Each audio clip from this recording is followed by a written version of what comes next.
नमस्कार. आज आषाढ शुद्ध एकादशी म्हणजे आषाढी. आज आपण संत तुकारामांचा एक अभंग पाहणार आहोत. सुंदर ते ध्यान उभे विटेवरी, करकटावरी ठेवो निया. तुळशी हार गळा कासे पितांबर, आवडे निरंतर हेची ध्यान. मकर कुंडले तळपती श्रवणी, कंठी कौस्तुभमणी विराजित. तुका म्हणे माझे हेची सर्व सुख, पाहीन श्रीमुख आवडीने.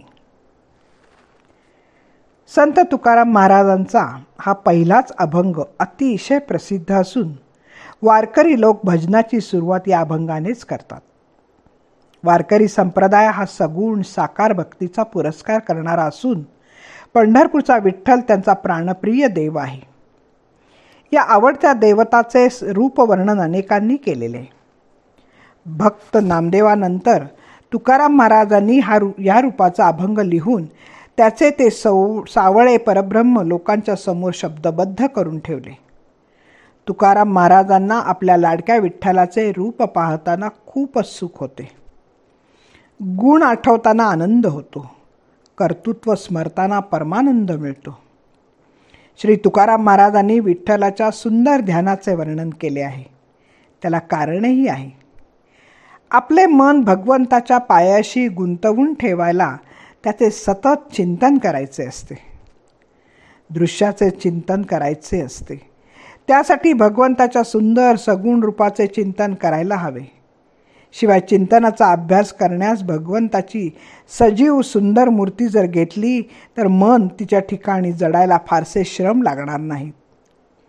प्रथम सगळी मूर्तीच डोळ्यांपुढे आणून उभी करायची आणि नंतर त्याचे गुण संकीर्तन करायचे. गुणाबरोबरच चरित्र आणि चरित्रातील प्रसंग आठवताना सजीव प्रतिमा आपोआप मनात उभी राहते. रात्री अपरात्री प्रवासात एकांतात ते सुंदर ध्यान डोळ्यापुढे आणता येते. अनुसंधानात काय वेगळे असते? श्री तुकाराम आपल्या जीवीचा जिवलग प्राणसखा असलेल्या विठ्ठलाचे स्वरूप वर्णन करीत आहेत. त्यांचे शब्द आहेत, विटेवर उभ्या असलेल्या पांडुरंगाचे ध्यान विलक्षण सुंदर रूपाचे असून ते मनोहर ध्यान कमरेवर हात ठेवून उभे आहे. गळ्यात तुळशीचा भरगच्च हार आहे आणि कमरेला पितांबर धारण केलेला आहे. असे हे रूप मला खूप आवडते.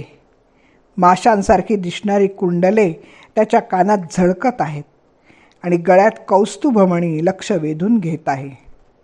असे हे सुंदर मनोहारी रूप, हे ध्यान मला कमालीचे सुखवणारे आहे. त्यामुळे त्या मुखाकडे मी सतत मोठ्या श्रद्धेने आणि आवडीने पाहत राहीन. तुकाराम महाराजांना जोडलेले चरण, दृष्टी सरळ असलेला हा पांडुरंग नेहमी सुख देतो. तेव्हा या जगात अनेक विलोभनीय गोष्टी आहेत. त्या ठिकाणी लक्ष न जाता फक्त विटेवरील सुंदर ध्यानाकडे पाहावे असेच त्यांना वाटते. आणिक न लगे माईक पदार्थ, तेथे माझे आर्त नको देवा, अशी विनंती करून तुकोबा पंढरीच्या राण्याचे फक्त श्रीमुख पाहण्यात सर्व सुख मानतात. संत तुकारामांचा हा अभंग विलक्षण प्रभावी असून विठ्ठल भक्तांमध्ये अतिशय प्रिय आहे. विटेवरील हे सुंदर ध्यान बाळकृष्णाची आठवण करून देणारे आहे.